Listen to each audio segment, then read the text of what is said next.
Bonjour! Alors aujourd'hui, on voit comment trouver une mesure manquante dans une figure plane.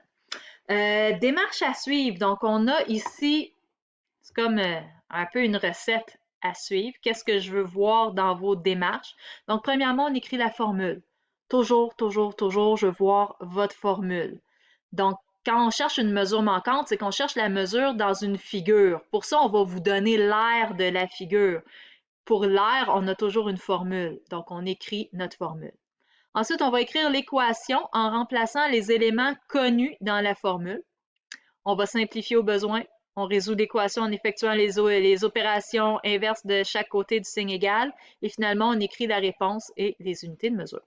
Donc, c'est pas très compliqué. On a tous les outils déjà pour faire ça. C'est juste de mettre ça ensemble, mêler, pas mêler, mais assembler, si on veut, les notions qu'on a vues en géométrie puis en algèbre pour être capable de trouver une mesure manquante dans une figure géométrique.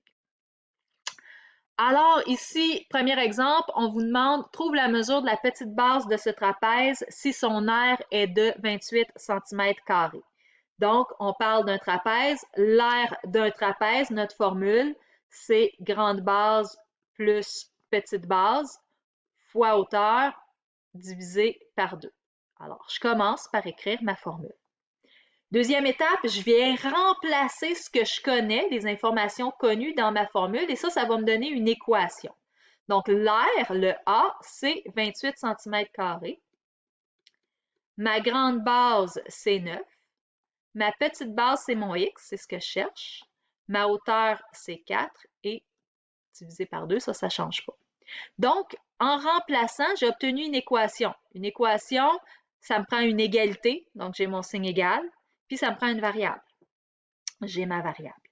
Maintenant, on va venir résoudre ça. Il y a différentes façons. Moi, je vous dirais commencer par simplifier. Si je veux simplifier, ici, je viendrais simplifier mon 4 avec mon 2 parce que 4 divisé par 2, ça simplifie. Donc ça va me donner 9 plus x fois 2 parce que 4 divisé par 2, ça donne 2. On fait attention ici. Quand je divise, si j'ai une multiplication, je divise juste un des deux. Je ne distribue pas si c'est une multiplication. Je distribuerais si c'était une addition.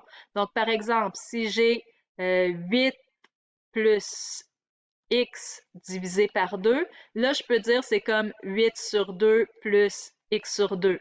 Mais si j'ai 8 fois 4 divisé par 2, ben, je ne vais pas faire 8 divisé par 2 fois 4 divisé par 2. Si on regarde ce que ça donnerait, 8 fois 4, ça donne 32. Divisé par 2, ça me donne 16. Si je fais 8 divisé par 2, ça fait 4. 4 divisé par 2, ça fait 6. 4 fois 2, ça fait 8. On se rend compte que ça ne marche pas, là, c'est pas la même chose. J'ai comme divisé une fois de trop. Donc, quand il y a une multiplication, je ne distribue pas ma division. Ouais, je peux splitter ma fraction juste si c'est une addition ou une soustraction, mais pas pour une multiplication. Donc, ça, c'est une petite parenthèse, mais c'est quand même important parce que c'est le genre d'erreur que je vois quand même assez régulièrement. Fait que là, je vais effacer ça et je vais revenir à mon problème. Donc, ici, j'ai fait 4 divisé par 2, ça me donne 2. Voilà.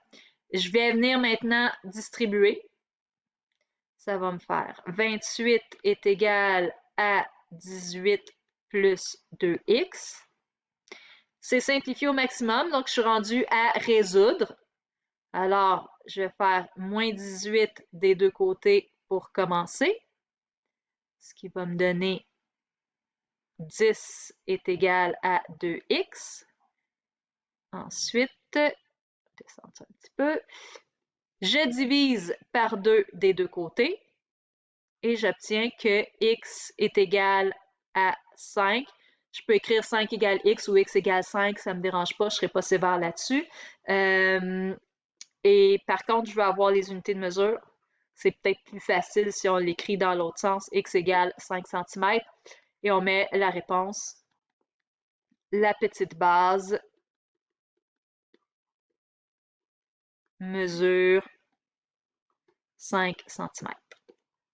Donc, ne pas oublier les unités de mesure dans un contexte comme celui-là. Prochain exemple, calcule le rayon d'un disque dont l'aire est 530,93 décimètres carrés. Même recette, on commence par notre formule. A égale pi fois rayon à la 2.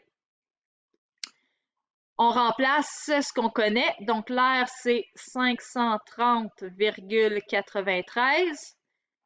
Pi, c'est pi. R, je ne le sais pas. Donc, je n'ai pas vraiment grand-chose à simplifier là-dedans. Je vais pouvoir passer tout de suite à la résolution. Ce que je veux, c'est isoler mon R. Présentement, il y a pi fois R. Donc, pour enlever le pi, je fais l'opération contraire de la multiplication. Je vais venir diviser par pi des deux côtés. Donc, première chose, je commence par enlever le fois pi, ce qui va me donner environ 169, si on arrondit. Donc, 169 est à peu près égal à mon rayon au carré. Et là, tout ce qui me reste, c'est enlever l'exposant 2 parce que je veux rayon et non pas rayon à la 2. Donc, racine carrée. Je suis dans une résolution d'équation. Là, je vais les flipper, ça va être plus facile. Mon rayon est égal à 13 cm ou moins 13 cm parce que je suis dans une résolution d'équation.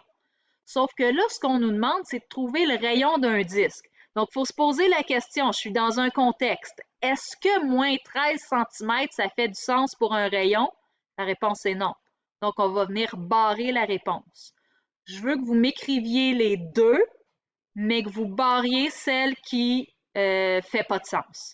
Nous, cette année, les contextes qu'on va voir en deuxième secondaire, ça va toujours être des contextes d'aire. Donc, les deux seuls contextes où on peut utiliser la racine carrée, c'est l'aire d'un disque, si je veux trouver le rayon, parce que l'aire d'un disque, c'est pi fois rayon à la 2.